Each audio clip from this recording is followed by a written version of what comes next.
Happy parents ডেতে আপনাদের আবারও স্বাগত জানাই। Happy parents day bonded with Dendrite super quick, ছোঁয়ালেই জুড়ে যায়। বাঙালির শোনা যায় যে 12 মাসে 13 পার্বণ, আর আমরা বলি যে বাঙালির আসলে 14 পার্বণ।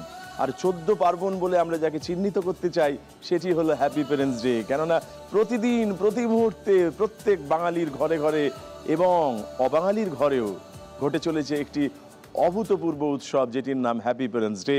আমরা আছি সেই উৎসবে, আর আজকে আমাদের সঙ্গে আজকের প্রথম পুরোহিত যিনি এসেছেন শোভনের সঙ্গে আমরা যাকে পেয়েছি তিনি হলেন দেবযানী। আমরা ওদের দুজনের সঙ্গে কথা বলবো, বুঝে নিতে চাইবো পরস্পরকে, এবং আমরা শেষে আনন্দ এবং উৎসব করে চিৎকার করে বলবো হ্যাপি প্যারেন্টস ডে। আসুন।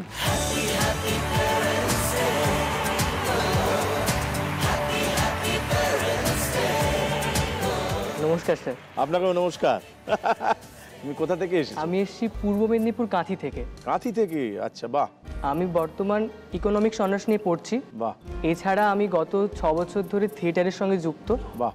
আর সেছাড়া মিমিক্রি করি। তাই নাকি? হ্যাঁ। পরিচয় করে দিই, আমার বাবা শিবশঙ্কর কামিলা। শিবশঙ্কর বাবু নমস্কার। হ্যাঁ, নমস্কার। আমার বাবার সম্বন্ধে বলতে গেলে আমার বাবা আমার বন্ধু, আমার সাপোর্টিং স্পিরিট, আমার সাহস জোগানোর মানুষ। আর এছাড়া আমার বাবা টোটো চালক। বাহ। আমার মা শ্রীমতী শকুন্তলা কামিলা। শকুন্তলা দেবী নমস্কার। আমার মায়ের সম্বন্ধে বলতে গেলে মায়ের নাম থেকেই বলি শকুন্তলা, যেরকম পুরাণে শকুন্তলার প্রথম থেকেই দুঃখ দিয়ে শুরু, কিন্তু কোনো জায়গায় দুঃখটাকে লুকিয়ে রেখে সবার সামনে নিজেকে খুশির আঙিনায় নিজেকে তুলে ধরা। আমার মা কিন্তু ঠিক সেই ধরনের শকুন্তলাই। আমার মা ছোটবেলা থেকে দুঃখে কষ্টে মানুষ হয়ে যখন আমি হলাম, তারপরে দুঃখ কষ্ট থাকার পরেও আমাদেরকে সেই দুঃখ কষ্ট বুঝতে দেয়নি। এই হলো তোমার মা? আমার মা। আর আমার মা খুব চুপচাপ, কিন্তু খুব ভালো রান্না করেন। আমার মা খুব ভালো বন্ধু। আমি যদি কোনো কিছু পাইনি, সেটা মাকে এসে বললাম মা এটা আমি পাইনি, মা আমাকে এত সুন্দরভাবে সান্ত্বনা দিয়ে সেটা বোঝায়, আমার পর মুহূর্তে সেটা পাওয়ার কোনো ইচ্ছে থাকে না। কারণ সেখানে মায়ের ভালোবাসা এতটাই, সেখানে সেই জিনিসটা অনেকটা দূরে চলে যায়। সেখানে মা সেই জিনিসটা যেন আনিয়ে দেয় আমার কাছে অন্যভাবে। মায়ের আঙুল আঁকড়ে চলি বাবার পায়ে পায়ে, আজও গাছে। এবার দেবযানীর সঙ্গে আলাপ করে নি। দেবযানী নমস্কার। নমস্কার। আমি দেবযানী রায়। আমি এসেছি কন্যগড় থেকে। আমার বাড়ি কন্যগড়, আমার বিয়ে হয়েছে বৈদ্যবাটিতে। আর আমি বর্তমানে প্রাইমারি স্কুলের শিক্ষিকা। দিদিমণি? হ্যাঁ, দিদিমণি। আর আমার বাবা শ্রী নিরঞ্জন রায়। নিরঞ্জন বাবু নমস্কার। আমার বাবা ছিলেন ক্লাস 1 গেজেটেড অফিসার রেলেতে। এখন বর্তমানে আগের বছর রিটায়ারমেন্ট করেছেন, কিন্তু বাবার আসল জীবনে রিটায়ার হয়নি। বাবা এখন রাইটসে আছে, ওটাও রেলেরই একটা সংস্থা। রাইটসে বাবা এখন কনসালটেন্ট। আচ্ছা, কাজ চালিয়ে যাচ্ছে। আর আমার মা আজকে আসতে পারেনি আর কি। মায়ের এই রিসেন্ট হাঁটু রিপ্লেসমেন্ট হয়েছে, তো মা 1 সপ্তাহ হলো বাড়িতে এসেছে হসপিটাল থেকে। মাকে ছেড়ে আমি এখানে আসবো কোনোদিনও ভাবিনি, যখন আমি দেখতাম টিভিতে, কিন্তু আজকে আসতে হয়েছে, মায়ের জন্যই আসতে হয়েছে। আমাদের মাধ্যমে মা আজকে এখানে আছে আমার মনে হচ্ছে। বাবা পাশে থাকলে বেশি সাহস হয় নাকি? বাবা পাশে থাকলেই বেশি। মা হচ্ছে অনুপ্রেরণা, মা হচ্ছে বন্ধু, মা ধীর স্থির। বাবা ঠিক তার উল্টোটা। বাবা ধীর স্থির না, বাবা সব সময় ছটফট। এই আপনি নাকি ছটফটে বলছেন? বুঝ থাকি না।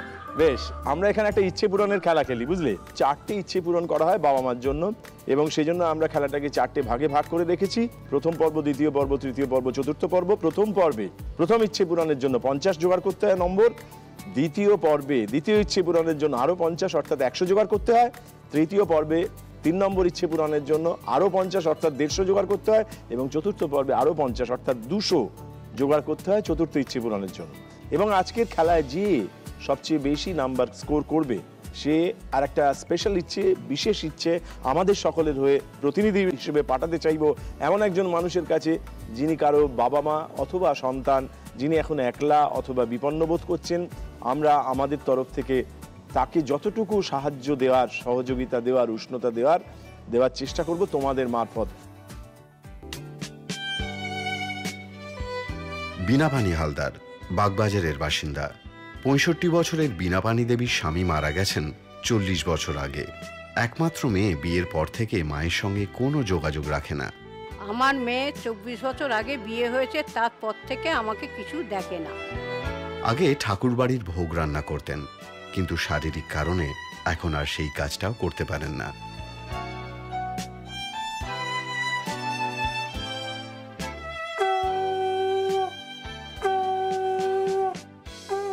জীবন চলে অন্যের দয়ায়। বীণাপানি দেবী ইচ্ছা প্রকাশ করেছেন বিছানাপত্রের ও কিছু খাবার দাবারের। তোমার প্রথম ইচ্ছেটা কি? স্যার, ইচ্ছে বলার আগে আমি দুটো কথা বলতে চাই বাবাকে নিয়ে। হ্যাঁ, বলে ফেলো। আমার বাবার বাম পা নেই। আমি যখন 24 দিনে ছিলাম তখন একটা বাস অ্যাক্সিডেন্টে বাবা গুরুতরভাবে জখম হন। বাম পাটা প্রায় কেটে ঘুরে গেছিলো পেছনের দিকে এবং খুব চেষ্টা করেছিল পাটাকে বাঁচিয়ে রাখার। প্রথমে হাঁটুর নিচ থেকে কাটা হয় এবং পরে সেটা গ্যাংগ্রিন ধরা পড়ার পর বাম পায়ের মালাই চাকি থেকে খুলে দেওয়া হয়। আমাদের আগে সোনা দোকান ছিল, দাদু ওটা দেখাশোনা করতো।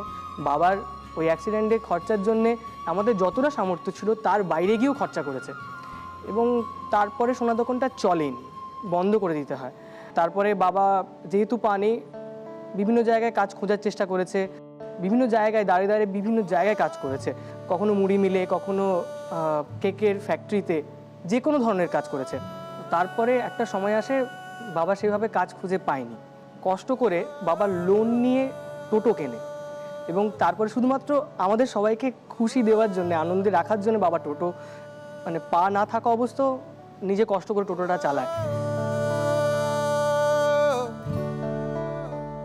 তো আমি চাই আজ হ্যাপি প্যারেন্টসদের মঞ্চে থেকে বাবা যে লোন করে টোটোটা কিনেছেন, সেই লোনের কিছু সংখ্যক টাকা যদি আমি বাবাকে হেল্প করতে পারি, সেটা কিছুটা হলে বাবাকে আনন্দ দেওয়া হবে। এটা আমার প্রথম ইচ্ছে। বাহ, সুন্দর ইচ্ছে। অনেক কিছুই পাওনি জানি, সময় গেছে চলে, সব ছেড়েছ শুধু আমরা এগিয়ে যাব বলে। এখন আপনি ওইটার সাহায্যে, এটার সাহায্যে চলাচলি করি। আমার পা নেই বলে আমি কোনো মনেও করি না যে কোনো কাজ করতে হবে, করলে কেউ খারাপ ভাববে বা কিছু। আমি আমার ফ্যামিলিকে দুবেলা খাওয়াবো বা কিছু পড়াবো, বাবা মা, আমার ভাই বৌমাও আছে, তার দুটো মেয়ে, সবাইকে আমি ট্রিটমেন্ট করছি এখনো পর্যন্ত। কেউ ভাবছে খারাপ আমাকে, আমি সেটা নিয়ে কোনো চিন্তাও করি না। খারাপ ভাববে কেন? খারাপ ভাবার তো কোনো চান্স নেই। আপনার মন যে আপনার সঙ্গে আছে, ওটার ভেতরে 8, 10, 15, 20 খানা পা আছে। সেগুলোর ওপর ভর দিয়ে আপনি দাঁড়িয়ে আছেন, আপনি চালিয়ে যান। আমার ধারণা তো আপনাকে সবাই সাধুবাদ জানাবে, নিশ্চয়ই জানায়ও নিশ্চয়ই, না হলে এত শক্তি আপনি পাবেন করতে। আমার বাবা আমাকে জীবনের লড়াইটা কিভাবে করতে হবে, কিভাবে এগিয়ে যেতে হবে সেটা শিখিয়েছে। কোনো জায়গায় কোনোদিন কিছু পাইনি, পাসনি, কি হয়েছে, সামনে আরো পড়ে আছে, এগো আমি তোর পাশে আছি।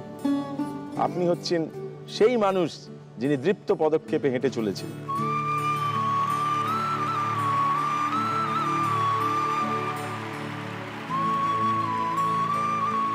এইবারে তোমার ইচ্ছেটার কথা জানো।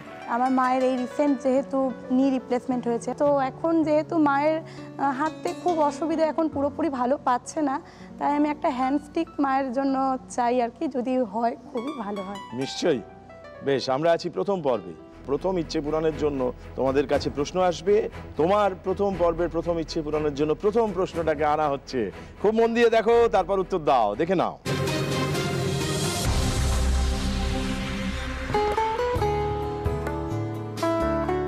অটোমোবাইলসের বিপ্লব ঘটে যাওয়ার আগে আর 5টা শহরের মতোই কলকাতা নগরীর দ্রুততম যান ছিল ঘোড়ার গাড়ি। এককালে যা ছিল সচল কলকাতার অন্যতম স্তম্ভ, সময়ের সঙ্গে সঙ্গে আজ তা প্লেজার ড্রাইভে পরিণত হয়েছে। টাঙ্গা বা টমটম গাড়ি চড়লেই কিছুটা রৈশি মেজাজ, কিছুটা পুরনো দিনের আমেজ ফিরে আসে। আমরা যেন অতি প্রাচীন, বহুদিন ধরে বয়ে আনা একটা ঐতিহ্যের মধ্যে ঢুকে পড়ি। তার মজা এমনই যে এত রকম আধুনিক যানবাহন থাকা সত্ত্বেও ভারতবর্ষের বিভিন্ন শহরে টাঙ্গা এখনো টিকে আছে। কিন্তু টাঙ্গা হোক, রেসের মাঠে হোক বা ঘোড়ায় চড়ে হাওয়া খাওয়া হোক, বাহন হিসেবে ব্যবহার হলেই ঘোড়ার চোখে একটা ঠুলি পরিয়ে দেওয়া হয়। বলতে পারেন ঘোড়ার চোখে ঠুলি কেন পরানো হয়? ঘোড়ার চোখে ঠুলি পরানো হয় তুমি জানো নিশ্চয়ই, হ্যাঁ? কিন্তু কেন পড়ানো হয় সেটা কি জানো? সেই উত্তরটাই আমরা চাইছি। আমার মনে হচ্ছে ঘোড়া যখন ছোটে পাশ থেকে কোনো কিছু দেখে যাতে বিভ্রান্ত না হয় সেই কারণে মনে হচ্ছে টুলিটা পরানো হয়। মানে শুধু সামনের দিকেই যাতে তাকাতে পারে। হ্যাঁ, যাতে শুধু সামনের দিকে তাকিয়ে এদিক ওদিক না তাকিয়ে, মানে পাশাপাশি কিছু না দেখে যাতে বিভ্রান্ত না হয়ে সামনের দিকে দেখে এগোয়। তাহলে কি এই উত্তরটাই নেব? হ্যাঁ। ঠিক আছে, বেশ, তোমার এই উত্তরটাই নিলাম। তুমি কি চ্যালেঞ্জ করতে চাইবে? না। বেশ, ও চ্যালেঞ্জ করেনি, এবার দেখে নি তোমার উত্তর ঠিক না ভুল।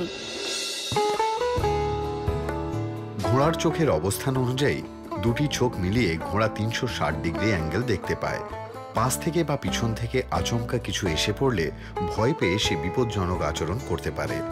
তাই চোখে ঠুলি পরিয়ে দিয়ে তাকে শুধুমাত্র সামনের দিকে দেখতে বাধ্য করা হয়। তোমার উত্তরটা একেবারে সঠিক উত্তর হয়েছে। শুভেচ্ছা, অভিনন্দন, ধন্যবাদ। তুমি আছো 25-এ। তোমার প্রথম ইচ্ছে পূরণের জন্য প্রথম পর্বের একেবারে প্রথম প্রশ্নটাকে তোমার সামনে দেওয়া হচ্ছে, দেখে নাও। ডাক দিয়া বলে ঘরের বউ, শুনো পুত্রের পিতা, ভাদ্র মাসে জলের মধ্যে নরেন বসু মাতা। গত 24শে অগস্ট কলকাতা দুলে উঠেছিল, আর তখনই আমার এই প্রবাদটার কথা মনে পড়ে গেল। আসলে ভাদ্র মাসে যদি বেশি বৃষ্টি হয় তাহলে ভূমিকম্পের একটা সম্ভাবনা থেকে যায়।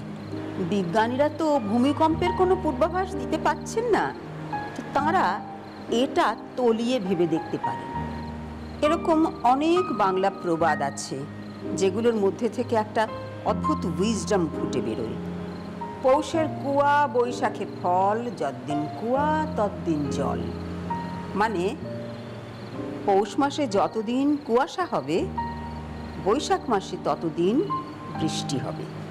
এরকম শয়ে শয়ে প্রবাদ রয়েছে। সবচেয়ে আশ্চর্যের বিষয় হলো এই বচনগুলি একজন মহিলার বলে যাওয়া। তিনি একাধারে ছিলেন আবহাওয়াবিদ, পশুবিদ, বাস্তুবিদ, আরও না জানি কি কি।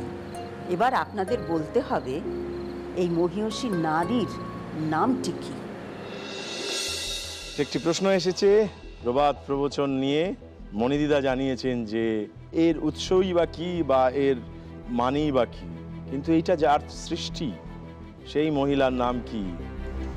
মনে হচ্ছে খনার বচন। তোমার যদি তাই মনে হয় তাহলে তাই বলো, কিন্তু নিশ্চিত হয়ে বলো।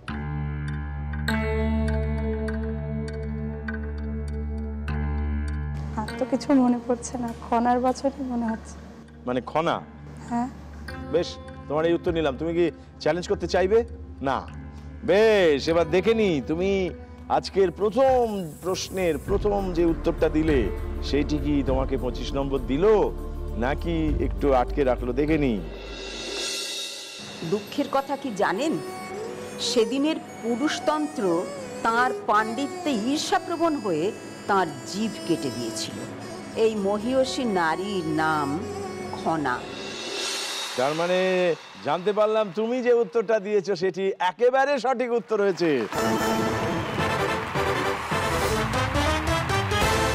বেশ, আমরা তোমার কাছে যাব। তুমি আছো 25-এ। তোমার দ্বিতীয় প্রশ্নটাকে তোমার সামনে এনে দিচ্ছি। ভালো করে এখানে দেখো, তারপর ঠিক উত্তর দাও, দেখে নাও।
মিষ্টি প্রক্রিয়া দেখানো হলো, জিজ্ঞাসা করা হচ্ছে কি বানানো হচ্ছে? পনির। পনির? হ্যাঁ, মানে এইভাবে স্টিপ করে আছে, মানে ছানা তো এইভাবে স্টিপ করে থাকে না, সে পনির মনে হচ্ছে। নিশ্চিত? নিশ্চিত পনির। বেশ, নিলাম। চ্যালেঞ্জ? চ্যালেঞ্জ না? বেশ, এবার দেখে নি, তুমি যদি এই প্রশ্নের উত্তর ঠিক দিয়ে থাকো তাহলে তোমার প্রথম ইচ্ছে পূরণ এখনই হয়ে যাবে। দেখে নি উত্তরটা ঠিক না ভুল, দেখি।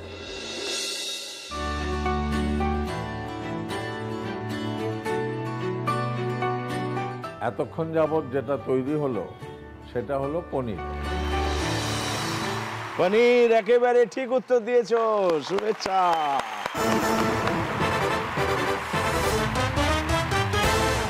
এই মুহূর্তে যেন পৃথিবীর সব থেকে বেশি আনন্দটা হচ্ছে আমার, বাবা পাশ থেকে বললো থ্যাংক ইউ বাবাই, আমার ডাকনাম বাবাই, পাশ থেকে বাবা চাপড়ে দিয়ে বলছে থ্যাংক ইউ বাবাই, মানে এর থেকে আনন্দের যেন কিছু হয় না।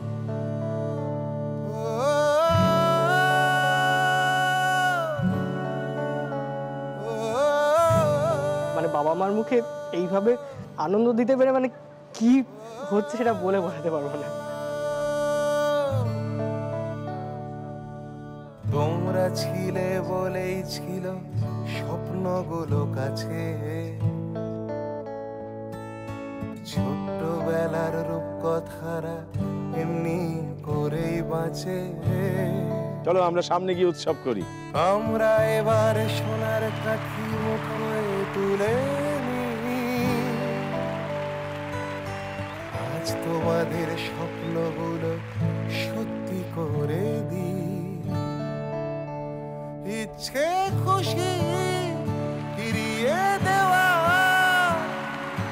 সময় এসেছে, এখন থেকে সব কটা দিন হ্যাপি প্যারেন্টস ডে। এই যে তুমি যখন চেকটা হাতে নিলে কি মনে হচ্ছিল তোমার? মনে হচ্ছিল বাবাকে কোনো একটা দিক দিয়ে তো খুশি দিতে পারবো, যে মানুষটা আমার জন্য জীবনের সারাটা সময়, মানে আমি নিজে থিয়েটার করি, যখন থিয়েটারের জন্য বাবাকে প্রথম বলেছিলাম বাবা আমি থিয়েটারে ভর্তি হব, বাবা আমাকে প্রথম যেটা দিয়ে আমাকে উৎসাহ দিয়েছিল, তুই যা, দরকার হলে আমি 2 ঘন্টা আমার ওভারটাইম করে আমি কাজ করব, কিন্তু তুই যা, তোর পাশে আমি আছি। তো সেই জায়গা থেকে মনে হচ্ছে বাবাকে একটু হলেও খুশি দিতে পেরেছি, সেটা আমার কাছে অনেকটা বিরাট দেওয়া।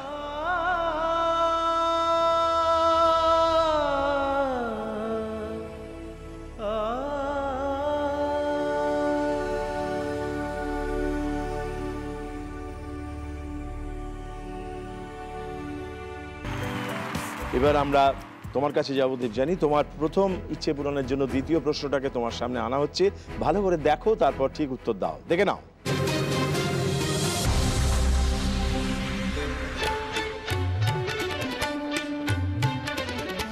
বারোয়ারি দুর্গাপুজোর সঙ্গে আমরা সকলেই এখন পরিচিত। প্রথম দিকে দুর্গাপুজোর প্রচলন ছিল বিভিন্ন রাজবাড়ি এবং বনেদি জমিদার বাড়িগুলির মধ্যে। সেখানে অবাধ প্রবেশ থাকলেও সেই উৎসবে সবাই একাত্ম হতে পারতেন না। সেই প্রয়োজনীয়তা থেকেই তৈরি হয় বারোয়ারি দুর্গাপুজোর। সবচেয়ে প্রচলিত মত অনুযায়ী হুগলি জেলার গুপ্তিপাড়ায় 1761 খ্রিস্টাব্দে কয়েকজন নিজেরাই দুর্গাপুজো করার সিদ্ধান্ত নেন। তারা নিজেরাই একটি কমিটি গঠন করেন এবং আয়োজন করেন প্রথম দুর্গাপুজোর, যা বারোয়ারি দুর্গাপুজো নামে পরিচিত হয়। বারোয়ারি পুজো বলতে আপনি কি বোঝেন? সবারই পূজার মানে বারোয়ারি। বারোয়ারি শব্দটার অর্থ কি?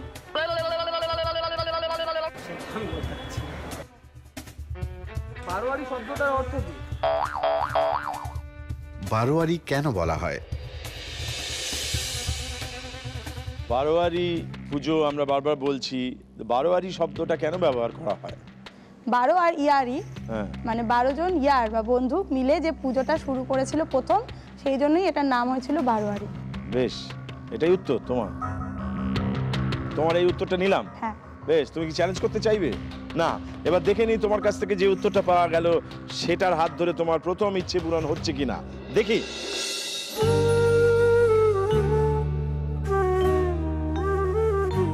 জাগো মা। 12 ইয়ারি অর্থাৎ 12 জন ইয়ার বা বন্ধু মিলে দুর্গাপুজো শুরু করেন। তার মানে তোমার কাছ থেকে যে উত্তরটা পাওয়া গিয়েছে সেটা একেবারে সঠিক উত্তর হয়েছে।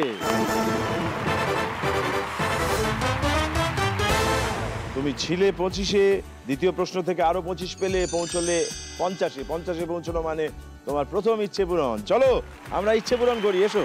ইচ্ছে খুশি ফিরিয়ে দেওয়া তোমার মা, এটা তোমার, তুমি তাড়াতাড়ি ভালো হয়ে যাবে। এসেছে। তোমার প্রথম ইচ্ছে পূরণ হয়ে গেছে, তোমার দ্বিতীয় ইচ্ছেটা কি? মা খুব ভালো রান্না করেন, প্রথমেই বলেছিলাম। তো আমি দেখেছি যখন ঘরে গ্যাস শেষ হয়ে যায়, মা খুব কষ্ট করে স্টোভে, উনুনে খুব কষ্ট করে ধোঁয়ার মধ্যেও আমাদের রান্না করে খাওয়ায়, এবং সেই রান্নাটা এত সুন্দর হয় সেটা মানে ভাষায় প্রকাশ করা যায় না। সেটা কোনো বড় বড় 5 স্টার হোটেলে গেলেও সেই স্বাদটা পাওয়া যাবে না, কারণ তার মধ্যে যে মায়ের ভালোবাসাটা মিশিয়ে আছে সেটা তো অন্য কোনো জায়গায় গেলে পাবো না। সেই জন্য আমার পরের ইচ্ছেটা মায়ের জন্য যদি কিচেন কিট কিছু যদি গিফট করতে পারতাম তাহলে ভালো হতো। বেশ, তোমার প্রথম ইচ্ছে পূরণ হয়ে গেছে, দ্বিতীয় ইচ্ছেটা কি? আমার বাবা খুব মানে টেকনিক্যালি কাজ করে, তাই আমাদের বাড়িতে বাবা সিমেন্ট দিয়ে একটা স্ল্যাব মতো করে দিয়েছে। ওখানেই আমরা খাবার খাই বা সবজি কাটি, রান্নার জিনিস রাখি, আর ওখানেই আমরা শুধু চেয়ার নিয়ে বসে খেয়ে নিই। ডাইনিং টেবিল বলে আমাদের বাড়িতে কোনো জিনিস নেই, কিন্তু ওখানে 2 জন ভালো মতো বা 3 জন, আমরা 4 জন, বা আমাদের এখন আরও বাড়িতে লোক বেড়েছে, সবাই মিলে যে একসঙ্গে বসে খাবো সেই রকম কোনো ডাইনিং টেবিল নেই। তাই আমি চাই আমি একটা ডাইনিং টেবিল দিতে। বাবা পারলেই সেটা হয়তো কিনতে পারবে, কিন্তু বাবা চায় না। বাবা বলে এই তো আছে। বেশ, এটা তোমার দ্বিতীয় ইচ্ছে। দ্বিতীয় ইচ্ছে, এই যে বাবা একটা সিমেন্ট দিয়ে হ্যাঁ, করেছে হ্যাঁ। এবং সেটা নিয়ে ওনার গর্ব আছে, একটা ভাবনা আছে, একটা প্ল্যান আছে। তো এই যে প্ল্যানফুলি একটা লোক করে তাতে আমাদের বেশ সুবিধা হয়, হ্যাঁ হ্যাঁ, কিন্তু আমাদের আবার খুব কিছু কিছু সুবিধা। অসুবিধাও হয়। সেই অসুবিধাও কি তোমরা টের পাও মাঝে মাঝে? পাও? খুব অসুবিধা হয়েছে, বড় কোনো ঘটনা ঘটেছে যেটা বাবাকে বোঝানো গেল না, হ্যাঁ, হ্যাঁ, গেলে হয়তো ভালো হতো, হ্যাঁ, হ্যাঁ। অথবা যাই হোক না কেন ঘটনাটা খুব একটা সুখকর হলো না, এরকম মনে হলো, এরকম কিছু ঘটনা ঘটেছে? অনেকই তো ঘটেছে, সবসময় হয় বাবা এরকম বলে। আমার 20+ এজে আমার বাবা আমাকে বিয়ে দিয়ে দেয়।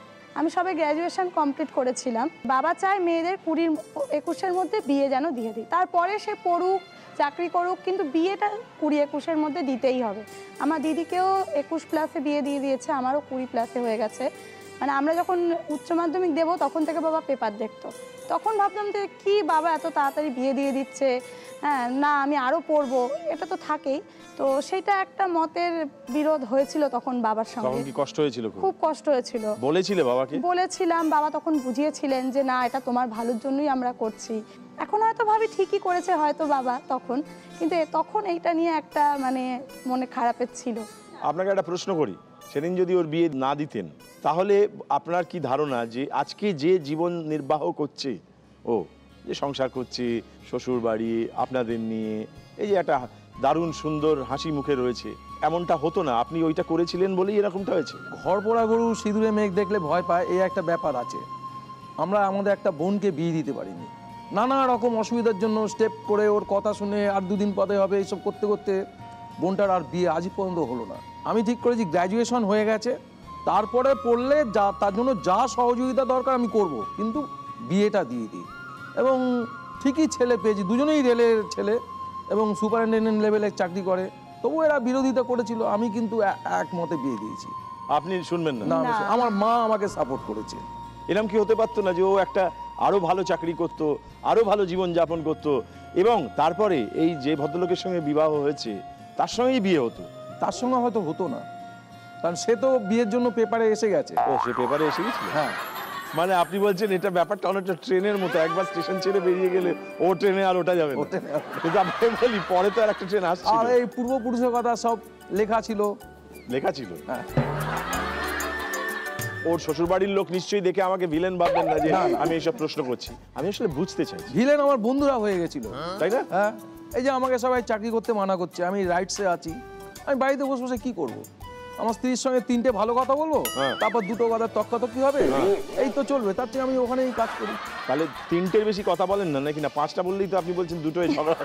সেরকম ব্যাপার না। না, আমার মা খুব শান্ত, তাই ঝগড়াটা লাগতে পারে না। শান্ত না উপায় আছে, ওনার কড়া শাসন রয়েছে। মানে বাবার কথা শুনে যা যা করেছি পরে বুঝেছি যে না ঠিকই করেছি, সেই জন্য আর কি মনে হয় না শুনেই চলি। আমার একদিন বললো হ্যাপি প্যারেন্টস ডে তে তোমাকে নিয়ে যাবো। বললো? হ্যাঁ, আমি আজকে ওর জন্যই এখানে এসেছি। আপনি কি এই অনুষ্ঠানটা দেখেন? রোজ দেখি। ও আচ্ছা, তাহলে ও যে এনেছে এটা হ্যাঁ, খুশি হ্যাঁ, হয়েছে। হ্যাঁ। আপনার কি মনে মনে কোথাও দুয়ে দুয়ে চার করে মনে হয়েছিল যে গেলে হয় এখানে? আমি তো ভেবেছিলাম আসবো। কেমন লাগে অনুষ্ঠানটা আপনার? আপনাদের কোশ্চেনগুলো খুব ভালো লাগে। আমরা এই কোশ্চেনগুলো যাতে ভালো হয় খুঁজে বেড়াই, সত্যি বলছি, তৈরি করবার জন্য। তো আপনার মতো লোককে পেলে কিন্তু আমাদের আমি তো ভেবেছিলাম আপনাদের কিছু কিছু প্রশ্ন দেবো, দিন না, কিন্তু দেওয়ার উপায় নেই, আমি যোগাযোগ করতে পারিনি ঠিক মতো। যেমন এখন বলুন না।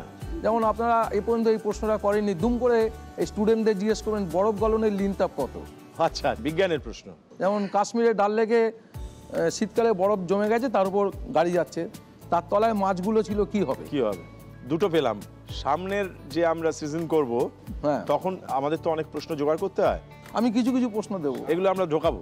ও ডাইনিং টেবিলটা চাইলো, হ্যাঁ, আমি ওর বাড়ির কাছে একটা ফ্ল্যাট নিয়েছি, ভাবছে পাছে ওখানে কিছু এরকম করে দিই, কিন্তু একটা ডাইনিং টেবিল অনেকখানি জায়গা নষ্ট করে দেয়। তাই না? হ্যাঁ, তাহলে কি আপনি চান না ও যে এই প্রশ্নের উত্তর দিয়ে ও পাক? এটা তো ওর প্রোগ্রাম, আমি তো সঙ্গে এসেছি। বেশ, আমি জানি না আজকে তুমি এই দ্বিতীয় ইচ্ছে পূরণ করলে উনি কষ্ট পাবেন না, সেটা আমরা তখনই দেখতে পাবো। বেশ, খুব মজার লোক আপনি, শুধু তাই না, প্রাণবন্ত। আমাদের খুব আনন্দ হচ্ছে। আমরা আছি দ্বিতীয় পর্বে। তোমার দ্বিতীয় ইচ্ছে পূরণের জন্য 3 নম্বর প্রশ্নটাকে তোমার সামনে আনা হচ্ছে। খুব ভালো করে দেখো, নিশ্চিত হও, তারপর ঠিক উত্তরটা দিয়ে দাও।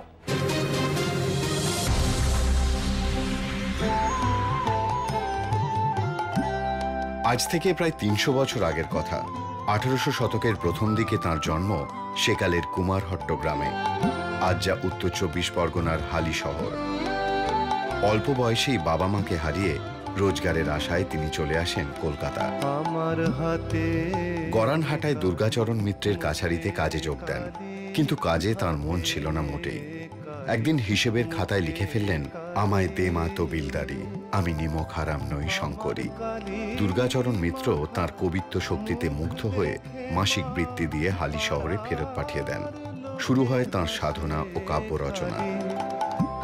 মা কালীকে নিয়ে গান লিখে তিনি জগৎ মাতিয়ে দিয়েছিলেন। নদিয়ার রাজা কৃষ্ণচন্দ্র ছিলেন তাঁর পৃষ্ঠপোষক। আজও হালি শহরে ছড়িয়ে রয়েছে সেই সাধকের স্মৃতি। শোনা যায় কালী পুজো শেষে মূর্তি বিসর্জনের সময় গান গাইতে গাইতে তিনি মূর্তির সঙ্গে গঙ্গায় ঝাঁপ দিয়ে প্রাণ বিসর্জন দেন। এই কালী সাধকের নাম কি? এই কালী সাধক, এই কিংবদন্তি মানুষ, এনার নাম কি? এনার শ্যামা সঙ্গীত মানে কালী সঙ্গীত আমাদের বাঙালির প্রতিদিনকার গান।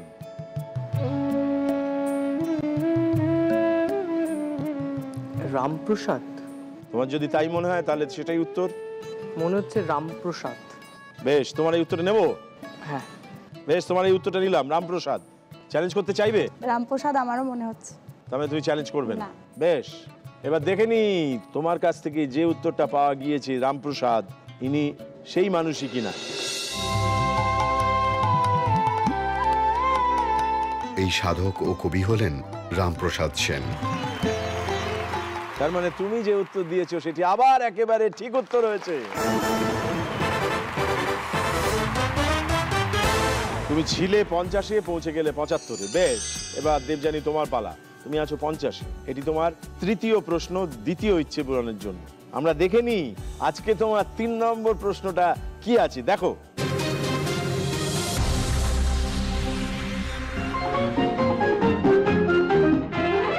আমি শ্রী শ্রী ভজ হরি মান্না।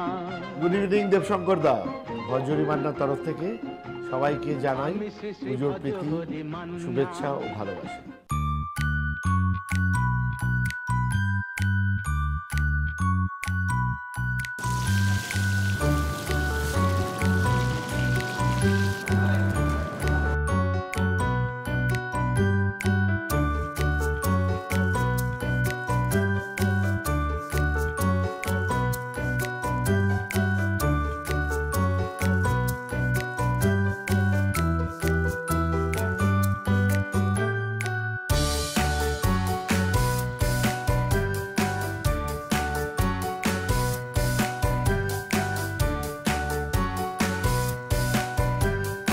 আমাদের প্রিয় উত্তম কুমারের ভীষণ ভীষণ পছন্দের খাবার। এই বাঙালি খাবারের নামটা জানেন কি? এই খাবারটির নাম কি? মনে হচ্ছে মুড়ি ঘন্ট। হ্যাঁ, তুমি কি কি দেওয়া হয়েছে ভালো করে দেখেছিলে? মাছের মাথা দেওয়া হলো। হ্যাঁ, কিন্তু মুড়িঘণ্টতে কি লাগে আর? মানে চাল হ্যাঁ বলো। হ্যাঁ, ওটা তো নেই। তাহলে তুমি কি করে এটাকে মুড়িঘণ্ট বলবে? কি হবে তাহলে উত্তরটা?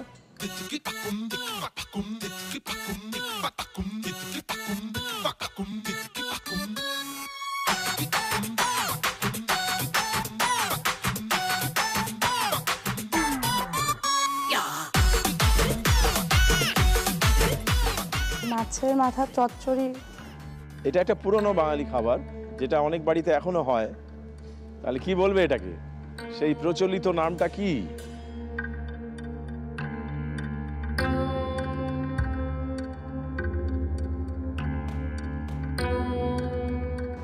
বুঝতে পারছি না। কি নেবো, একটা উত্তর দাও। মুড়ো চচ্চড়ি। মুড়ো চচ্চড়ি। বেশ, তোমার এই উত্তরটা নিলাম। তুমি চ্যালেঞ্জ করতে চাও?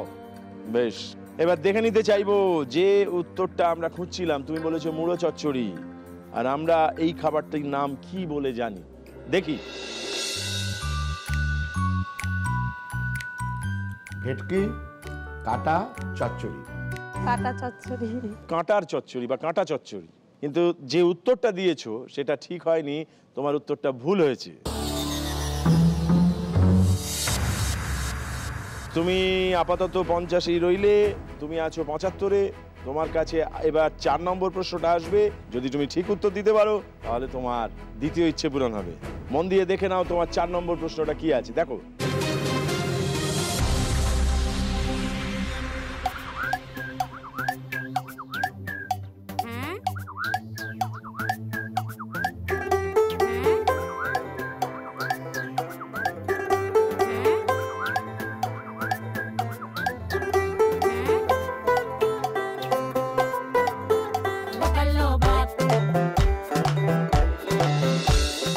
এই যে ছবিগুলো দেখলাম, যা যা ইনফরমেশন এলো, এর মধ্যে কোনটি বই আমরা ইঙ্গিত দিয়ে দিয়েছি?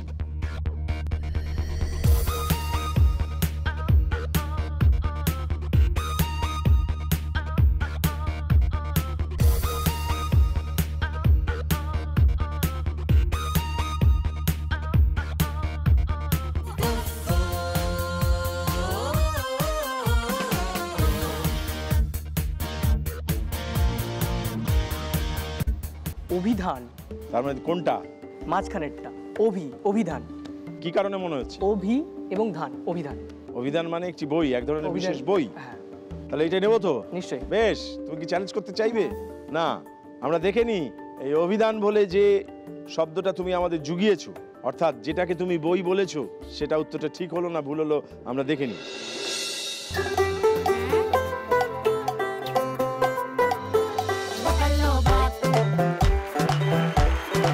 তার মানে তুমি যে উত্তর দিয়েছো সেটি একেবারে নির্ভুল উত্তর।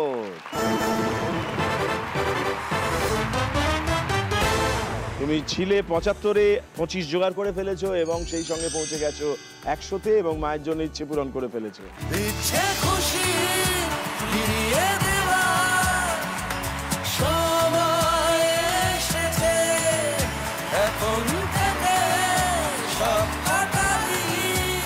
তোমার আনন্দ হচ্ছে তো? আমার খুব আনন্দ হচ্ছে, খুব আনন্দ। বেশ, এই আনন্দে তুমি বললে মিমিক্রি করতে পারো নানান রকম। তো এইরকম পরিস্থিতিতে তোমার কি পারফরমেন্স দেখাতে ইচ্ছে হচ্ছে মাকে এবং আমাদেরকে?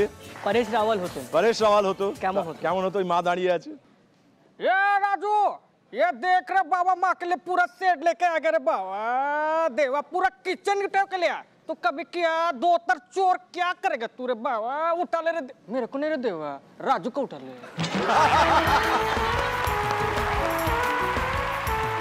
এইবারে ধরো আমি পেয়েছি, আচ্ছা, তাহলে কি করতাম? আপনার পারমিশন নিয়ে হ্যাঁ, করছি। করো, যা ইচ্ছে করো। শোভন, তুমি যে উত্তরটা দিয়েছো এবং জিতে নিয়েছো তোমার মায়ের জন্য এত বড় একটা কিচেন সেট, আমি দেখে নেব উত্তরটা ঠিক হয়েছে না ভুল। তুমি যে উত্তরটা দিয়েছো সেটা একেবারে সঠিক। শুভেচ্ছা, অভিনন্দন, ধন্যবাদ। চলো আমরা সবাই মিলে উদযাপন করি।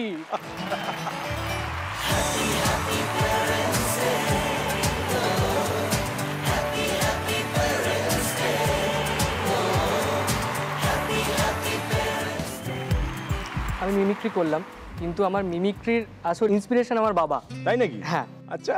আমি যখন ছোটোবেলায় খেতাম, বাবা খাইয়ে দিত বেশিরভাগই, এবং আমি খেতে চাইতাম না। বাবা আমাকে বেশ গল্প বলে বলে চাচা চৌধুরী, রামায়ণ, বিভিন্ন গল্প অভিনয় করে বোঝাতেন, সেটা দেখে দেখে অভিনয় শেখার ইচ্ছে। এবং বাবা একটা গলা, যেটা আমি অনেকগুলো মিমিক্রি পারা সত্ত্বেও ওটা পারি না, চেষ্টা করে করেও হাজার পারি না। বেশ, বাবা করুক না, বেশ তো ভাইয়া। বাবা জগদীপের গলা খুব ভালো করে। জগদীপ, বাহ, দেখি হোক। শোলেতে সুরমা ভূপালি, হ্যাঁ, সে তো সবসময় মিথ্যে কথা বলতো। সে একদিন বসে তাকে কাঠগোদামের লোকেরাই জিজ্ঞেস করছে যে সুরমা ভাই আপনি জয়বীরুকে কিরকম ধরলেন? তখন সুরমা ভূপালি বলছে, अरे जय बीरू को दोनों को पकड़ के 2 लाफा हमारा अंदर कर दिया। अरे बाबा, অলরেডি তার দুজন পাশাপাশি চলে এসছে।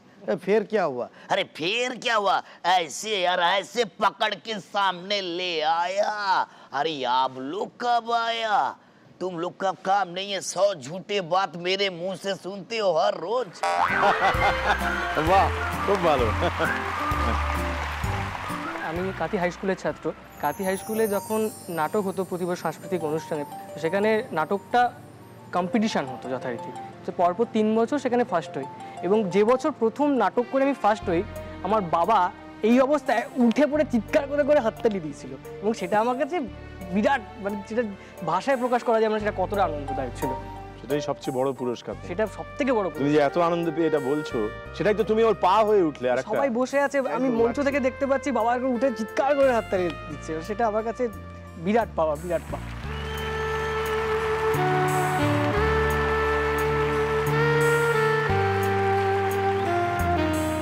বেশ, এবারে তোমার তৃতীয় ইচ্ছেটা কি সেটা আগে জেনে নেব। আমরা জয়েন্ট ফ্যামিলিতে থাকি, আমার কাকু কাকিমা ঠাকুমা 2 বোন, আর আমার ঘরটা এমন জায়গায় কারেন্ট চলে গেলে পুরো অন্ধকার, কৃত্রিম আলোতেই সবসময় থাকার একটা অভ্যেস হয়ে গেছে। হ্যাপি প্যারেন্টস ডের মঞ্চ থেকে মায়ের হাতে বা বাড়ির সবার জন্যেই যদি একটা ইনভার্টার তুলে দিতে পারি, কিছুটা হলেও সুবিধা হবে আশা করছি। বাহ, তোমার দ্বিতীয় ইচ্ছে পূরণের জন্য এবার তোমার সামনে একটি প্রশ্ন আসবে। খুব মন দিয়ে প্রশ্নটা দেখো, তারপর তোমার 25 নম্বর বাড়িয়ে নাও। দেখে নাও।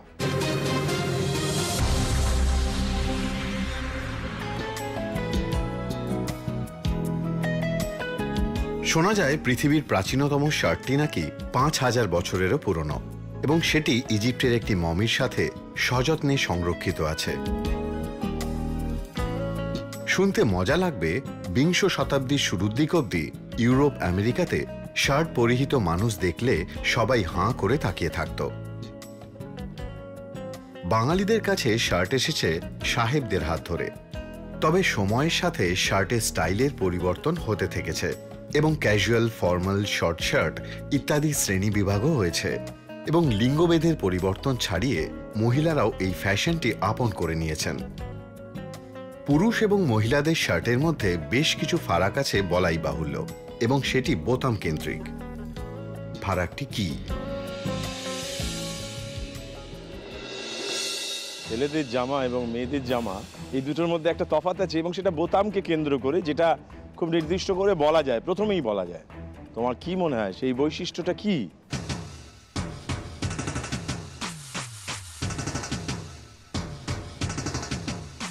ছেলেদের জামার বোতামগুলো বড় বা মেয়েদের ছোট এরকম টাইপের। বলো, তোমার যদি তাই মনে হয়। আর কিছু কি মাথায় আসছে?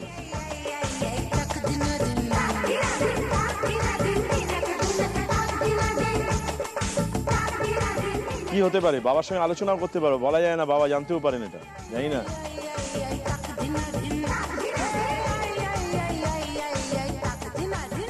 মানে ছেলেদের জামার বোতামটা ডান দিক থেকে বাঁ দিকে এরকম টাইপের কিছু। না, সেটা ঠিক করে বলো, যা বলতে চাও সেটা আগে আমাকে জিজ্ঞেস করো না, সম্পূর্ণ একটি উত্তর দাও। ছেলেদের জামার বোতাম ডান দিকে আর মেয়েদের জামার বোতাম বাঁ দিকে থাকে। আর ঘরগুলো ঠিক তার উল্টো দিকে থাকে।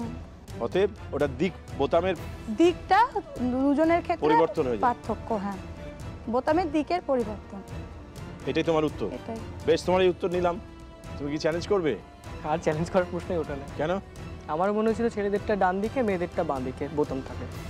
বেশ, ও চ্যালেঞ্জ করেনি। এবার যদি তুমি এই উত্তর ঠিক বলো, তাহলে তুমি 25 পাবে এবং 75-এ পৌঁছবে। তোমার উত্তর ঠিক হলো না ভুল হলো আমরা যাচাই করে নিই। দেখো,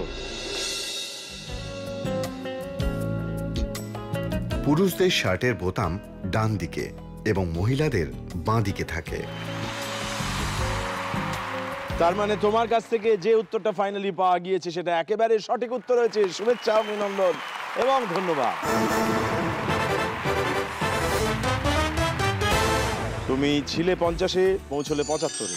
বেশ, এবার তোমার পালা। তুমি আছো 100-তে।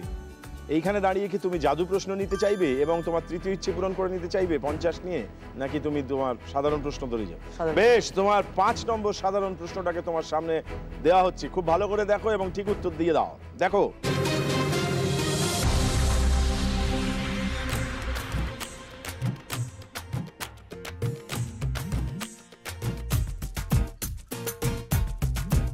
ওজন নিয়ে আমাদের চিন্তার শেষ নেই।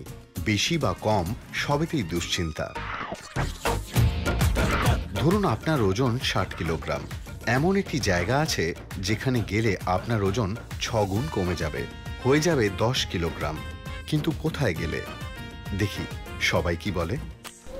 6 গুণ কমে যায় কি করে? তাই না,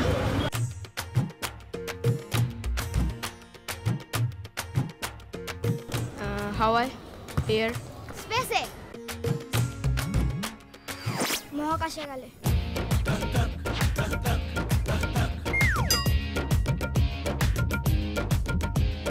কোথায় গেলে শরীরের ওজন 6 গুণ কমে যেতে পারে, কমে যায়? চাঁদে। কিরম ভাবে? কারণটা কি? মানে আমাদের শরীরের ওজনের 1/6 ভাগ সেখানে কম হয়, সেই জন্যই 6 গুণ। বেশ, তোমার এই উত্তরটাই তাহলে নিলাম। তুমি চ্যালেঞ্জ করবে?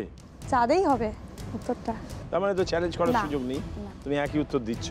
এবার দেখে নাও তুমি যে উত্তরটা দিয়েছো আর আমরা যে উত্তরটা ভেবেছি দুটোর মধ্যে কেমন মিলমিশ আছে নাকি মিল নেই একেবারে।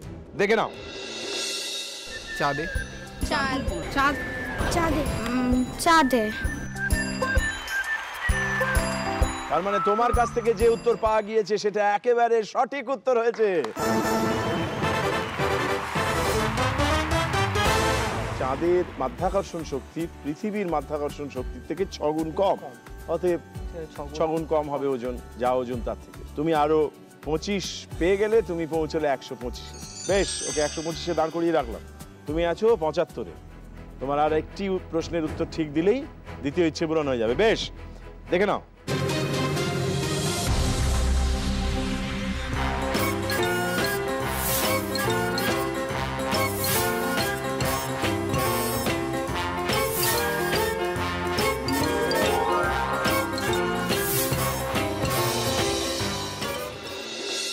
ভগবান বিষ্ণু, মা দুর্গা, রাবণ, এই 3টি ছবির মধ্যে একটি শব্দ দিয়ে একটা মিল খুঁজে বার করতে হবে।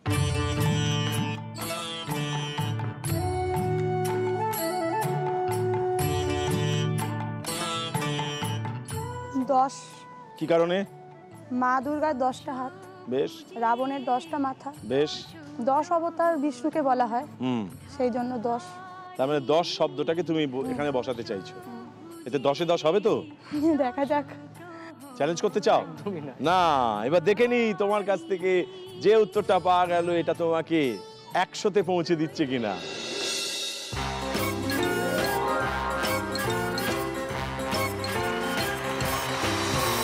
দশ, তুমি একেবারে সঠিক উত্তর দিয়েছো। শুভেচ্ছা, অভিনন্দন, ধন্যবাদ।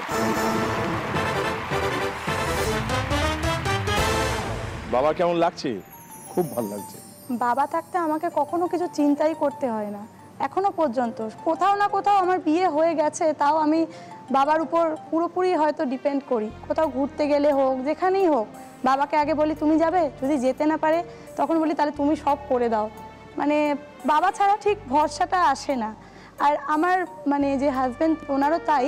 মানে আমার বাবাকে খুবই মানে মেনে চলে আর কি, আমরা দুজনেই খুব মেনে চলি। আর জানি বাবা যেটা বলছে সেটা একদম ঠিক। আমি যদিও বা কখনো বলি যে না না চলো না আমরা একটু বেশি কিছু করবো, তখন না না, বাবার কথা যেটা সেটাই সব। আপনাকে এত মানে রুটটা করে দিই আমি। আচ্ছা, রুট করে দিই, কোথায় হল্ট করবে, কোথায় থাকবে, যাতে ওদের সুবিধা হয়। যাতে ওদের সুবিধা হয়। এই যে রুটটা করে দেন, হল্ট করতে হবে কোথায়, কোথায় নামলে গ্যালোপিং করে কোথা থেকে কোথায় পৌঁছে যাবে, এই যে শব্দগুলো আপনি ব্যবহার করছেন, এটা রেলে চাকরি করতেন বলে না? আমার জামাইও খুব এক্সপার্ট, তাই ও স্টাডি করে খুব, কোথাও যাওয়ার আগে সেই চ্যাপ্টারটা পড়ে নেয়। মানে শ্বশুর জামাইয়ের সম্পর্কটা খুব ভালো। এক সময় তো রেল খুব লেটে আসতো। না, এখন লেটে আসে, এখন লেটে আসে। বাবাকে রেল নিয়ে কিছু বলা যাবে না। আমার যেমন খুব আকর্ষণীয় লাগে যে একটা রেল মানে তো একটা সংসার চলেছে, কত মানুষের সঙ্গে কত মানুষের দেখা হচ্ছে, একসাথে এক রাত কাটাচ্ছে, এর খাবার দাবার ও নিচ্ছে। না, এগুলো উচিত না, এটা উচিত না, একদম উচিত না। মানে অচেনা লোকের কাছে এই নিয়ে বিপদ হচ্ছে। তাহলে কি করতে পারি? আমি নেব না বলছেন? খাবার নেবেন না, খাবার নেব না। আপনি তাকে কোঅপারেট করুন, সে পড়ে গেলে ধরবেন, তার কোনো রকম দরকার বলে তাকে হেল্প করবেন, কিন্তু খাবার দেবেন না, খাবার নেবেন না। বলছেন মানে এই বিশ্বাস করার এই ধাপটায় যাওয়া যাবে? আপনি ওকে বিশ্বাস করে আবার আরেকজনকে বিশ্বাস করবেন, তারপর নেক্সট টিপে আরেকজনকে বিশ্বাস, তখনই আপনার অসুবিধা হয়ে যাবে। নিজের উপর ডিপেন্ড করবেন, আপনার দেখে আবার আরেকজন নেবে আরেকজনের কাছ থেকে। সমস্ত সিস্টেমটাকে ঠিক রাখার জন্য বলছি। আর খাবার তো রেলে পাওয়া যায়, রেলের থেকেই কিনে খাবেন। সেখানেও যে কোনো ভূত না, সেখানে ভুল হবে কেন? সেখানে তো মানুষই কাজ করে, সেখানে খাবারে বিষ থাকবে না। রেলের বলছেন ব্যাপারটা ঠিকঠাক আছে। অনেক সময় অনেকে আবার অভিযোগও করে রেলের খাবারটা তেমন জমছে না, স্বাদ। হ্যাঁ, তার স্বাদের মতন হচ্ছে না। রেলের খাবারে তো নুন তেল মশলা কম থাকে, স্বাদের হয় না। যদিও আপনি আরো কিছু কথা আপনার মনের মধ্যে বুড়বুড়ি কাটছে যাকে বলে, কিন্তু সেগুলো আপনাকে বলতে দেবো না। তুমি ছিলে 75-এ, পৌঁছে গেলে 100-তে। 100-তে পৌঁছানো মানে তোমার দ্বিতীয় ইচ্ছে পূরণ।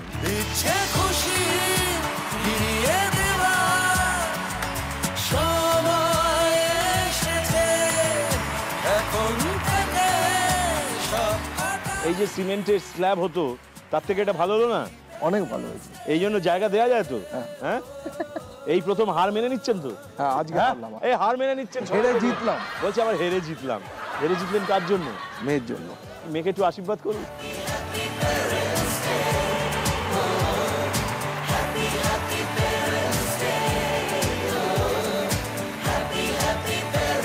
এই যে আনন্দ হলো উল্টো দিকে, এইটা দেখে তোমার কি বলতে ইচ্ছে হচ্ছে ওদেরকে? কোনো একজন বিখ্যাত মানুষের গলা বা মুখভঙ্গি নকল করে? না, এই জায়গায় যদি রজতাভ দত্ত থাকতেন। রজতাভ দত্ত আমাদের খুব প্রিয় মানুষ। হ্যাঁ, আমারও খুব ব্যক্তিগতভাবে খুব প্রিয় মানুষ। উনি রেগে গিয়ে বলতেন, এই এটা কিন্তু ঠিক করলি না মাই, কি ভেবেছিস কি যখন যা ইচ্ছে ঢুকিয়ে নিবি, ইচ্ছে করছে বাড়ির কুকুর কুকুর কুকুর লেলি দেবো মাইরি, শোনা দায় মেলে মানুষ আমাদের পাশে আছে, দুম করে গুলিতে করে দেবো, কিন্তু এই ভাল লাগে না মাইরি।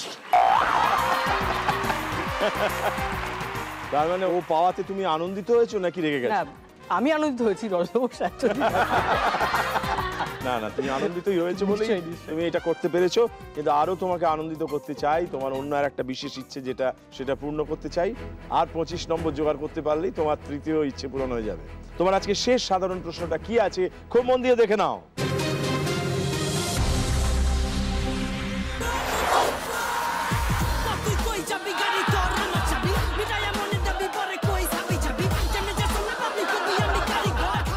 এই যা দেখছি এটা থেকে একটি শব্দ বোঝানো হচ্ছে, কি কোন শব্দ?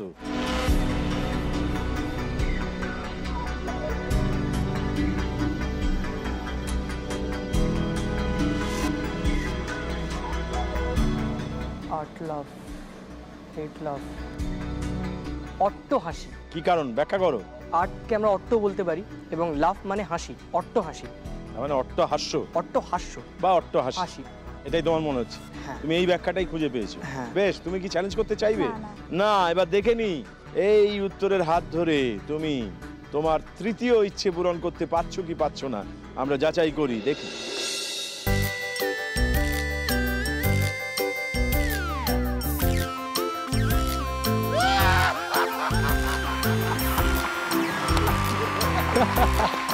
আমরা দেখতে পেলাম যে তোমার উত্তর একেবারে সঠিক উত্তর হয়েছে। শুভেচ্ছা, অভিনন্দন, ধন্যবাদ। তুমি পৌঁছেছো 150-তে। 150-তে পৌঁছানো মানে তোমার তৃতীয় ইচ্ছে পূরণ।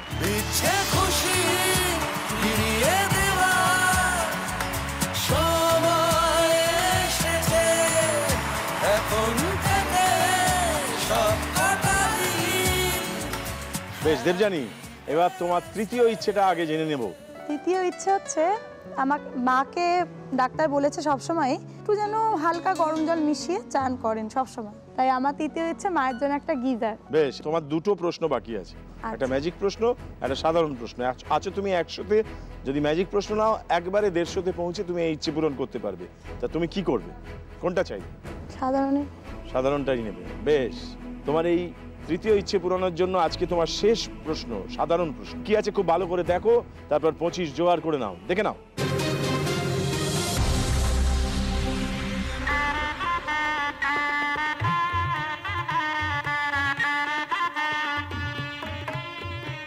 বিয়েতে আবার কার্ড ছিল না, হতে পারে কখনো? মাকে জিজ্ঞেস করে বলতে হয় বাড়িতে, আমার জাস্ট কোনো আইডিয়া নেই। বিয়ে বাড়িতে কার্ড না থাকলে কি?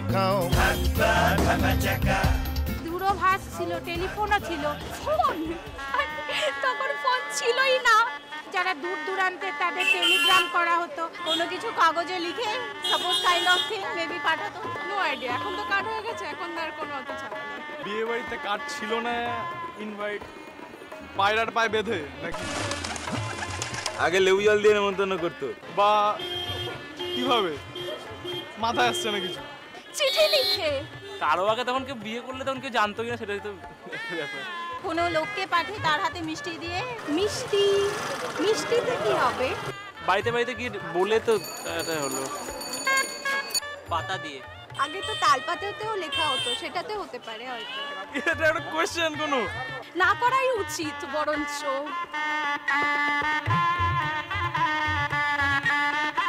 কার্ড প্রচলনের আগে কিভাবে বিয়েতে নিমন্ত্রণ করা হতো? ओम मंगलम भगवान विष्णु मंगलम गरुध्वजा मंगलम पुंडरीकाक्षं मंगलाय तनोहरि। মানে মিষ্টি নিয়ে লোকের বাড়িতে গিয়ে তো এখানেও দেখালো একবার। কার্ডের বদলে মিষ্টিটা দেওয়া হতো, হুম। আর মুখে বলা হতো যে আপনি আসবেন, এটাই তুমি বলছো? হ্যাঁ। বেশ, তোমার এই উত্তর নেব? মানে ভয় লাগছে আমার। ভয় তো লাগবেই, বিয়ে বলে ব্যাপার। হ্যাঁ, মিষ্টি নিয়ে লোকের বাড়িতে গিয়ে বলা হতো যে নিমন্ত্রণ করা হতো। আর বেশ, তোমার এই উত্তর নিলাম। তুমি কি চ্যালেঞ্জ করতে চাইবে? আমার এটা শুনে কোনো ধারণা নেই। না, ধারণা নেই। বিয়ে হয়নি সেই জন্য না? বিয়ে হবে তো? হ্যাঁ, তাতে কার্ড ছাপাবে তো? হ্যাঁ। হ্যাঁ, যদি এই উত্তরটা তুমি বলতে পারতে তাহলে হয়তো সেই প্রচলন পদ্ধতিতে চলে যেতে। আমি চ্যালেঞ্জ করছি না, তবে উত্তরটা বলি। মানে আমার বলো। পান সুপুরি দিয়ে। তাহলে তুমি চ্যালেঞ্জ করছো না, কিন্তু বলছো পান সুপুরি দিয়ে। হ্যাঁ, যদি চ্যালেঞ্জ করতে তুমি 125-এ পৌঁছতে যদি ঠিক হতো, আর যদি ভুল হতো -25। বেশ, তুমি চ্যালেঞ্জ করনি, ও একটা উত্তর দিয়েছে, আমরা দেখে নি সেই আগেকার পদ্ধতিটা কি ছিল, দেখা যাক। আরে আগে তো বিয়ে বাড়িতে আমাকে হগল দিয়ে দিত পান সুপারি, অনেকই দেয়। টেলিফোনের যোগাযোগ হয়ে গেছে, এই ফোনে নেমন্তন্ন করে। তখন বাড়িতে গিয়ে রেখাবি করে চাল, পান সুপারি এবং কড়ি দিয়ে ইনভাইট করা হবে।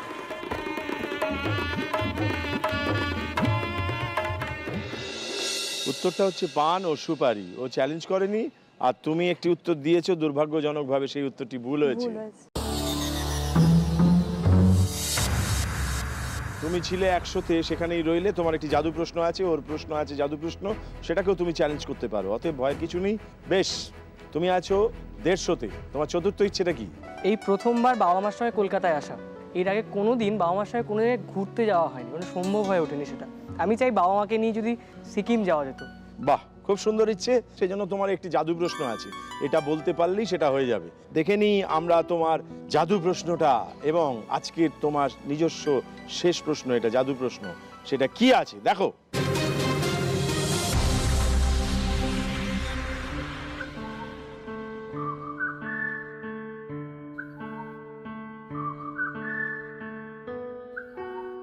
এই যে আমরা চলছি ফিরছি, কাজ করছি, খাচ্ছি, আমি আপনাদের সঙ্গে কথা বলছি, আপনারা শুনছেন, এই জি বাংলার অনুষ্ঠান দেখছেন, তো এই সব কিছুতে তো এনার্জি লাগে না? তো এনার্জিটা আসে কোত্থেকে? সূর্য থেকে। এই যে পৃথিবীতে এত রকম প্রাণী, গাছপালা, সব কিছুর এনার্জির সোর্স কিন্তু ওই সূর্য। আমরা সবাই সৌর তেজ বুকে নিয়ে ঘুরে বেড়াই। এই সৌরসভার কেন্দ্রে আছেন তিনি, এই সৌরমণ্ডলীর তিনি হচ্ছেন রাজা। এই রকম যার স্ট্যাটাস, তার একটা উপযুক্ত রথ থাকা দরকার। ভারতবর্ষের বিভিন্ন মন্দিরে কোণার্কে সূর্যদেবকে একটি রথের উপরে দেখা যায়। সেই রথের চাকায় 12টি স্পোকস, কারণ 12 মাসে 1 বছর। তার দুই পাশে থাকেন তার দুই স্ত্রী উষা এবং প্রত্যুষা। সারথি হলেন অরুণ। তাই সূর্যোদয়ের আরেক নাম হলো অরুণোদয়। তিনি রথ চালিয়ে সূর্যদেবকে আকাশে নিয়ে আসেন। আমার প্রশ্ন হলো, সূর্যদেব যে রথে চড়ে আকাশ পরিক্রমা করেন তাতে ঘোড়া কটি? মনে হচ্ছে 7টি ঘোড়া, কারণ 7 দিনে 1 সপ্তাহ, মানে সূর্যদেবের রথের জিনিস দিয়ে আমাদের বছর মাসগুলো হিসেব হয়। 24টা 12টা, হ্যাঁ 7টি ঘোড়া। সপ্তাশ্ব। এটাই তোমার উত্তর? নেব উত্তরটা? নিশ্চয়ই। বেশ, নিয়ে নিলাম। চ্যালেঞ্জ করবে? না। বেশ, নিয়েছি উত্তরটা, ও চ্যালেঞ্জ করেনি। যদি তোমার ঠিক হয় তাহলে তুমি পৌঁছবে 200-তে, তাহলে তোমার চতুর্থ ইচ্ছে পূরণ হয়ে যাবে। আমরা দেখে নিই তোমার দেয়া উত্তরটা ঠিক হলো নাকি ভুল হলো। সূর্যদেবের রথে 7টি ঘোড়া, কারণ সূর্যের আলো 7টি রঙের সংমিশ্রণ। 7টি ঘোড়া, সেটা তুমি ঠিকই বলেছো। অর্থাৎ তোমার উত্তর মধুজাটার কাছে যা পেলাম তার সঙ্গে মিলে গেল। তোমার উত্তর একেবারে ঠিক হলো। শুভেচ্ছা, অভিনন্দন এবং ধন্যবাদ।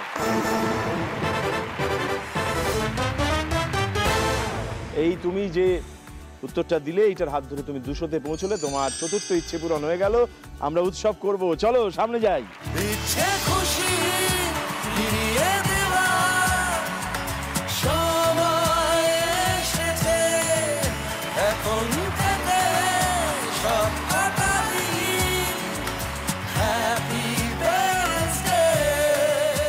আনন্দ হচ্ছে তো? খুব আনন্দ। হ্যাঁ, খুব।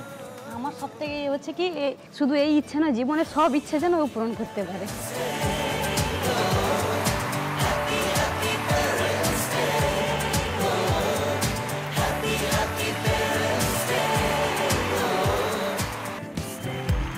দেবযানী, তোমার একটি জাদু প্রশ্ন অবশিষ্ট আছে, এটা বলতে পারলেই তোমার তৃতীয় ইচ্ছে পূরণ। বেশ, আমরা দেখে নিই আজকের খেলার একেবারে শেষ প্রশ্নটা, অর্থাৎ তোমার জাদু প্রশ্নটা কি আছে। তুমি যদি এটা বলতে পারো তোমার তৃতীয় ইচ্ছে পূরণ। আর তুমিও ভালো করে দেখো, যদি তুমি এটা বলতে পারো আর ইচ্ছে পূরণের সুযোগ নেই, কিন্তু আমার তরফ থেকে একটা স্পেশাল গিফট তোমার জন্য থাকবে যদি তুমি 200 ক্রস করে যাও। এটাই আমাদের খেলার নিয়ম। আমরা দেখি তোমার জন্য বরাদ্দ জাদু প্রশ্নটা কি আছে, দেখো।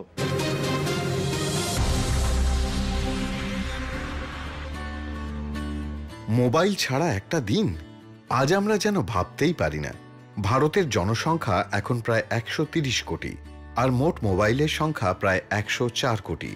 প্রতি 100 জন ভারতীয়ের মধ্যে 81 জন মোবাইল ফোন ব্যবহার করেন। ভারতে সরকারিভাবে মোবাইল পরিষেবা চালু হয় 1995 সালের 31শে জুলাই। প্রথম ফোনটি যায় কলকাতা থেকে দিল্লি। ফোনটি ধরেন তৎকালীন কেন্দ্রীয় মন্ত্রী সুখরাম।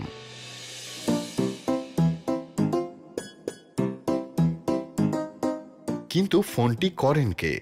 বলতে পারছি না, যে এইসব নিয়ে বেশি মাথা ঘামানো হয়। কলকাতায় কে প্রথম ফোন করেছে দিল্লিতে, কি করে বলি বলুন তো? নেতাজি, ফোনটি কে করেন? আমার গাড়ি চলে এসেছে। প্রথম ফোনটা কলকাতা থেকে কে করেন? প্রথম কবে ছিল, আই ডোন্ট নো। না, আমাদের পটলদা সব বলে দেবে আপনাকে। ফোনটি করেন কে? এই মোবাইল ফোন সংক্রান্ত একটি প্রশ্ন এসছে। এত যে ফোনাফুনি হয় তোমাদের, কিন্তু প্রথম ফোনটি কলকাতা থেকে কে করেছিলেন?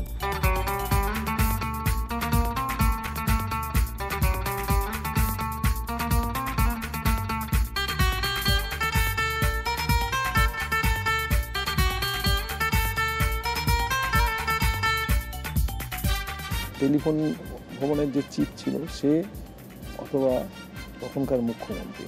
তখন যিনি কলকাতার মুখ্যমন্ত্রী ছিলেন। এটা বললে তো হবে না, নাম বলতে হবে যদি তোমার সেটাই মনে হয়। একটু দাঁড়াও।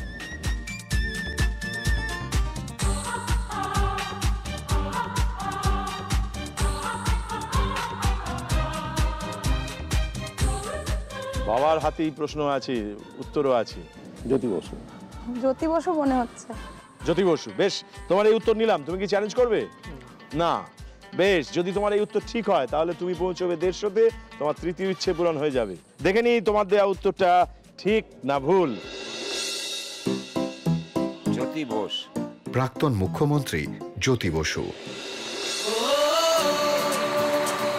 ওই জন্যই আমি সারা জীবন বাবার কথা শুনে চলেছি।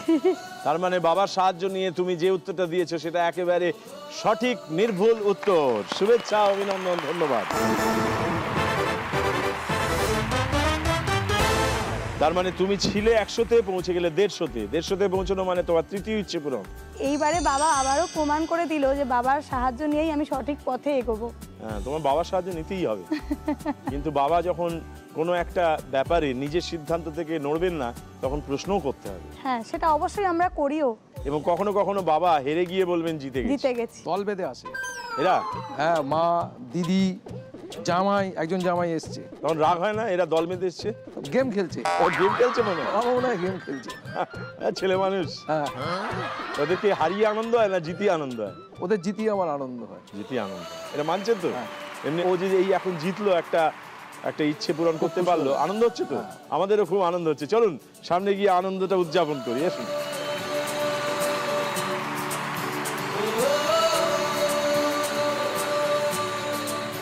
ভালো হয়েছে জিনিসটা। এই যে মেয়ে একটা ইচ্ছে পূরণ করে মায়ের জন্য করলো, ব্যাপারটা বুদ্ধির ব্যাপার হলো, ভালো কাজ হলো তো।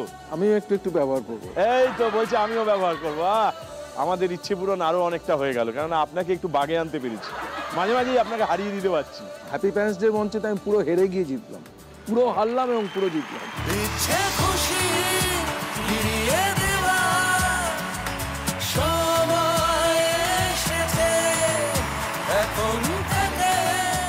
আজকে শোভন, তুমি 200 স্কোর করেছো, তুমি আছো 150-তে, তাই কিঞ্চিত তুমি এগিয়ে আছো। তুমি আজকের বিজয়ী। তোমার হাতে বিজয়ী ট্রফি তুলে দেবো।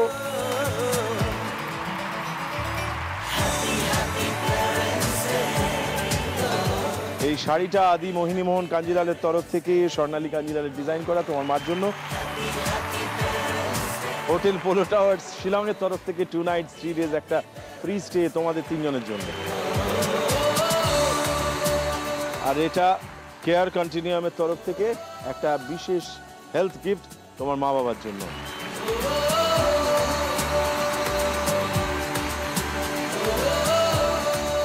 তোমার মা আসতে পারেননি, কিন্তু তোমার মার জন্য একটি বিশেষ শাড়ি স্বর্ণালী কাঞ্জিলালের ডিজাইন করা আদি মোহিনী মোহন কাঞ্জিলালের তরফ থেকে। এটা তোমার বাবার হাতে তুলে দিলাম। আপনি একটু আদর করে আপনার গিন্নিকে পড়তে বলবেন। আমি বিনা মাসিমার কথা শুনেছি, ওনার কষ্টের কথা শুনেছি। আমি ওনার পাশে থাকতে চাই। জি বাংলা বীণাপানি দেবীকে সম্মান জানাচ্ছে শোভনের মাধ্যমে। এখন পুজোর সময়, এই শাড়িটা তোমার জন্য নিয়ে এসেছি, পুজোর পরো। আর তুমি তোমার কিছু অসুবিধার কথা বলেছিলে, তোমার শোয়ার অসুবিধে হয়, তাই তোমার জন্য কিছু বিছানাপত্র এনেছি, কিছু খাবার দাবার এনেছি, কিছু ফল আর হেলথ ড্রিঙ্ক এনেছি। তোমার শরীরে একটু খেয়াল রেখো, আর নিজেকে কোনোদিন এরপর থেকে একা ভাববে না। আমি তোমার পাশে আছি। যখনই তোমার কোনো কিছু অসুবিধে হবে আমাকে একটিবার জানিও, আমি তোমার পাশে ছুটে আসবো। আমি বিনা মাসির সঙ্গে দেখা করলাম, ওনার সঙ্গে অনেকটা সময় কাটালাম। ওনাকে সাহায্য করতে পেরে, ওনার পাশে থাকতে পেরে একটা আলাদা অনুভূতির স্বাদ পেলাম। আমাকে এই সুযোগটা করে দেওয়ার জন্যে জি বাংলা এবং হ্যাপি প্যারেন্টস ডেকে অনেক অনেক ধন্যবাদ। জি বাংলা হ্যাপি প্যারেন্টস ডের মঞ্চ থেকে বীণাপানি দেবীর ইচ্ছা পূরণ করে শোভন আসলে সম্মান জানালেন এই রকম অসংখ্য বাবা মাকে।